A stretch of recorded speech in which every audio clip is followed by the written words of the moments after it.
What is up, everybody? It's your boy Blizzy. Listen, I want to talk to you a little bit about doing business, buying things, selling things, advertising things, and actually going and looking at the things and knowing what you're looking at.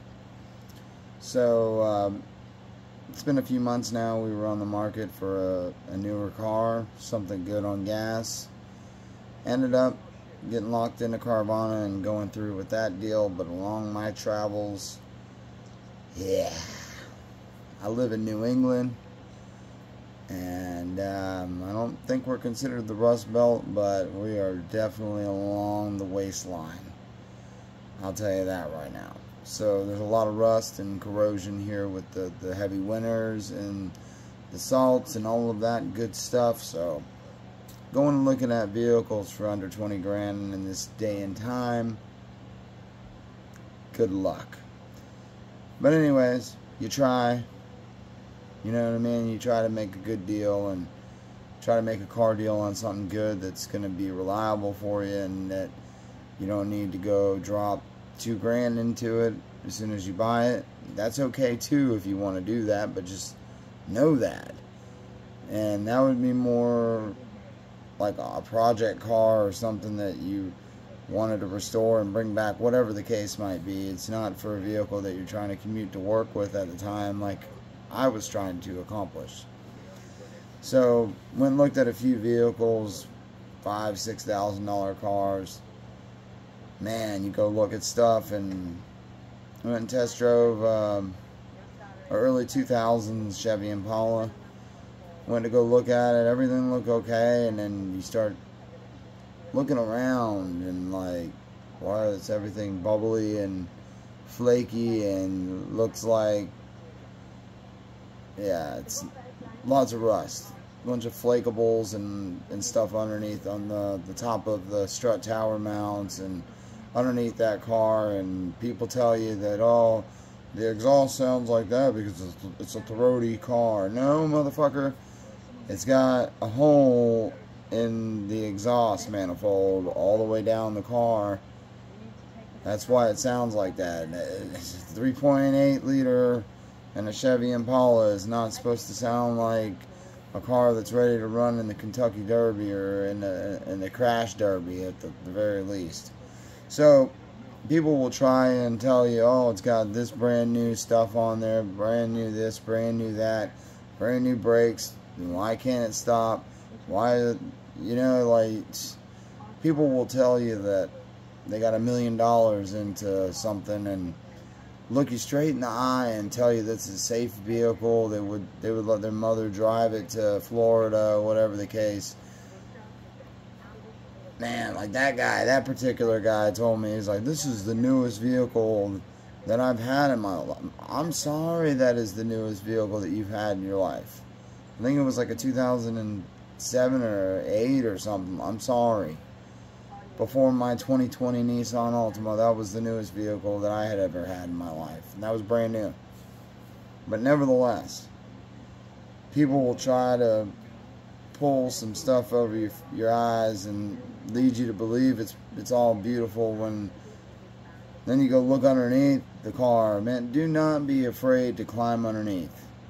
Get on your knees, get your hands on the concrete, do whatever you got to do, get up underneath that thing and look, because it'll save you a lot of hassle. You got Swiss cheese in the frame, you know it's time to go home. So when you go to buy, just assume not everybody's out to rob you, but most of the time they're going to try. A lot of times. It's the guy that's got the paperwork and all the records to match. Like my van, it's got 320,000 miles on it with every service record in the glove compartment. You got to know the value of something. If somebody took care of it, if they really loved it, they have service records. If not, you take that with a grain of salt if there's no proof. Or you can actually climb underneath there and look at whatever parts they're telling you that were replaced and go make sure they're nice and shiny and new and appear to be new. The proof is in the pudding sometimes. Go drive it, break it, hit the brakes with it, you know, turn on the AC, use the lights, turn on the blinker, go park for 15-20 minutes, sit. But that's a huge part of the process, is everyone's trying to scam you out of money. And you know, when you're selling something and you're trying to make a few bucks on it, possibly, you know what I mean, people stretch the truth and say that they did this, that, and the other thing, and they loved on it, and they took care of it, and they would put their mother in it and let them drive to Florida, and all of this stuff. I've heard it all, man. You know, I've always, for me, my policy is I'm not going to rig something and have somebody come to my property or wherever we decide to meet and let them figure out in a big old shitty way that, oh, that thing's got an oil leak or whatever. If I know about it, I will tell you about it. It's not your best idea to just put all the bad shit in the ad. I wouldn't recommend that. Don't put the bad shit. People put all kinds of crazy stuff. Needs TLC, blah, blah, blah. Needs TLC is okay. Needs TLC, but when I think needs TLC, we're talking about a full restoration here, especially in New England. With rust, it needs TLC means I am going to be replacing rockers, quarters, and fenders, and all of that. And I just, yeah, that's how all the trucks are here. It's a huge thing. Also, buying vehicles from the south and bringing them to the north, the price is substantially more. On a four-wheel drive truck with less than 100,000 miles in the south is a lot cheaper than a 100,000 mile truck in the north. I can tell you that right now. No rust is a great selling point here. Southern owned, good stuff. So selling a vehicle or selling something, a car, motorcycle, dirt bike, quad, whatever it is, really, honesty is your best policy. Try not to hide shit. When they show up to look at it, if they find something they don't like, don't take it as a disrespect to you. You know what I mean? Unless it's like something you built with your hands and like it's custom and you put your love, blood, sweat, and tears into it, and like a 69 Camaro SS that's been fully frame offed or fully original, whatever, and somebody comes, like, you know what I mean? Like, it is what it is. If they don't like it, they're more than welcome to pull out of the driveway and someone else will come get it. Because if you're trying to be honest, then it'll sell itself. You know, like if you have something decent that's worth the money, somebody will recognize that and take it for what it's worth. But so, that is that. Be really, really careful buying off of Facebook Marketplace, and be careful giving your address to your residents. If you got nice shit and you want to meet up with people in public, that's fine to go do a deal.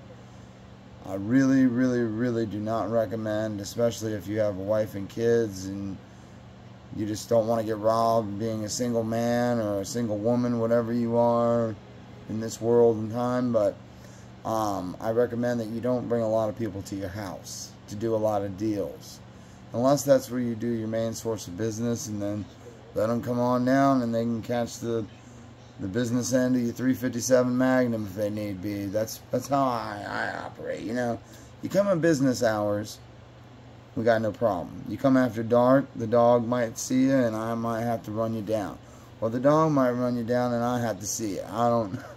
You know, this is, in these day and times, everybody's out to give you money if you're buying stuff off of Facebook or selling, and they're asking you for codes and shit, and yeah, get it running, block them, be done with it.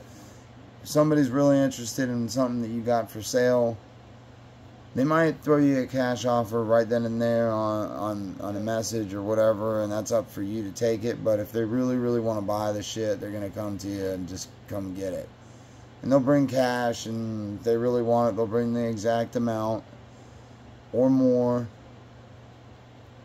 and not dick you around. That's, you know what I mean? Like you call me to buy something, We agree at $400, and you get there and you're like, oh, you sure that you won't take 370? No, I'm that guy.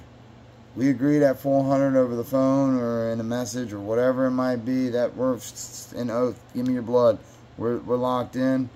Some cases, you know what I mean? Like, it'd be a slim case. Like when I went and bought these Anki wheels.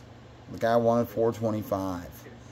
I had $420 in $20 bills. You best believe I had another 20 in there in case that guy wanted the 5 to make $425. And he did. He did, man. Guy got a Acura NSX, S2000, and like 5 other cars. But hey, man, it is what it is. People are the way that they are. And I'm not hating. That's fine. But buying and selling is a lot of fun. You can make a lot of money real quick. But you really, really need to know when you go to buy something what you're getting into. The huge thing is what they're asking for it and how much you're going to have to put into it immediately after you leave there. Because even on a brand new car, it just began. On a brand new car, I'm not saying like you're going to need anything, tires or any of that stuff, but hey, you're going to go buy something for your phone to put in there, or a phone mount. You're going to start putting tint, rain guards, bug shields, whatever. You're going to start razzle-dazzling it up. Let's razzle and dazzle it up and do that kind of stuff before we're having to put transmissions and axles and differentials and all of that stuff. Maintenance parts, stupid maintenance parts. You shouldn't, unless you know that's what it needs and you know what you're getting into, you shouldn't be having to do maintenance parts off the rip. Your fluid should be all nice when you go to look at it. When you go to sell it, your fluid should be all nice. If you don't do that and you don't see that, then you know it's been compromised, and that's not a vehicle that you could safely say that has been maintained and you would feel comfortable putting your mother in to go to Florida. Listen, I know this vehicle is a little bit long, but these are definitely points that you can take whenever you're going to sell something or buy something offline. Know the lingo.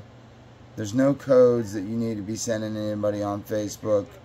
That is a scam to have them connect to your computer, and they can do whatever they want once they're in your email and they can see all your shit. Like, if you guys have any questions about any of these things, I ask that you please hit me up in the comments, or you can direct message me. Find me on Facebook, whatever you got to do. Because I was looking for a safe vehicle that was reliable, good on gas, and I had a few things that needed to be. I didn't want rust, and I didn't want to pay thousands of dollars to put parts on it from the day that I bought it.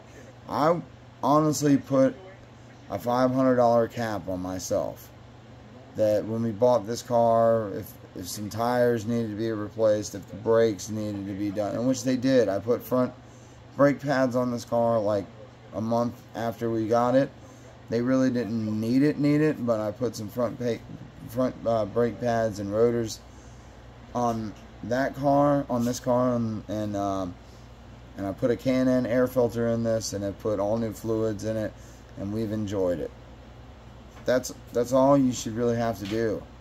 But if you need tires, and you need a water pump, and you need a thermostat, and you need hoses, man, that's just rack it up, because that's what's going to come off the price of the car.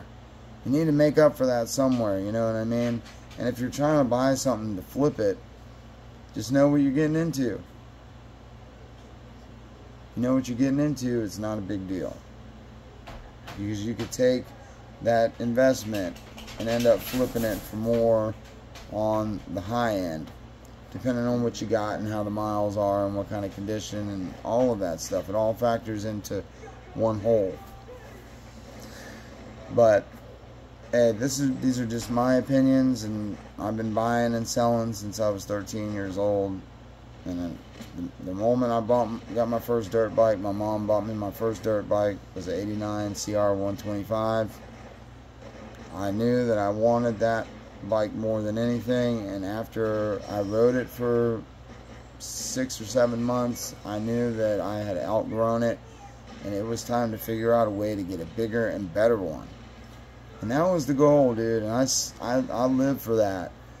And then it got me heavy into racing, and I was in the woods and riding with different people and making friends and networking all over Florida and doing deals all over the place. I was 14 years old, going out and buying $500 and $600 dirt bikes and flipping them for $2,000 and $1,500, whatever, you know what I mean? That's how you, whatever you do, you step it up the next level the next time.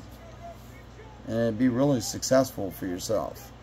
If you got cash and money on hand, you can go to yard sales and find machines that need a little bit of love.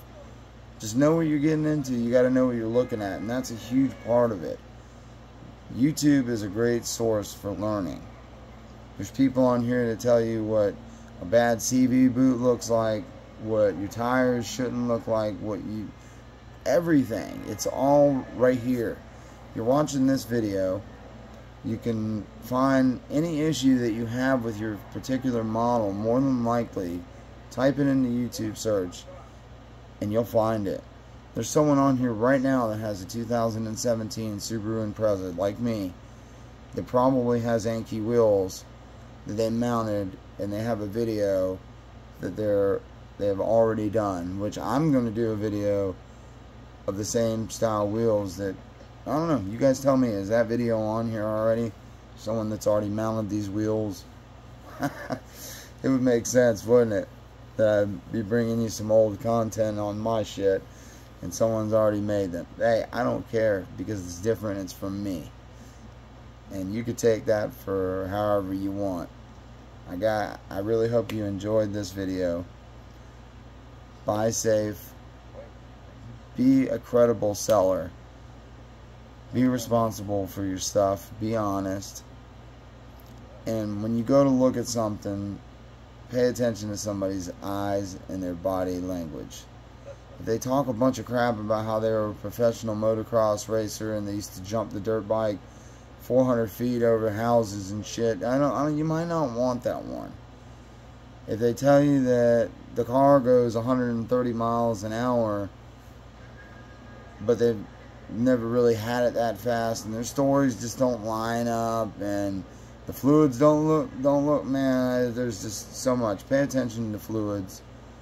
Pay attention to people's bullshit stories. Pay attention to the way the tires look when you go get it. Does it look like they've been smoking them?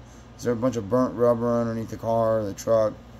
All of that stuff, man. All evidence. Take evidence. When you pull up, from the way they act to the way that looks, does it add up? If not, keep it moving, man. There's so much shit out there. There's so much shit. You have to dig through the rust to get to the gold. Sometimes it's like that. Sometimes if you want a particular vehicle or toy or whatever it is, sometimes you got to go look at 2 or 3 or 4 or 5 before you find that one. Hit me up in the comments. Let me know how you feel. I appreciate you guys. Hope this was some good information for you. Holla at me.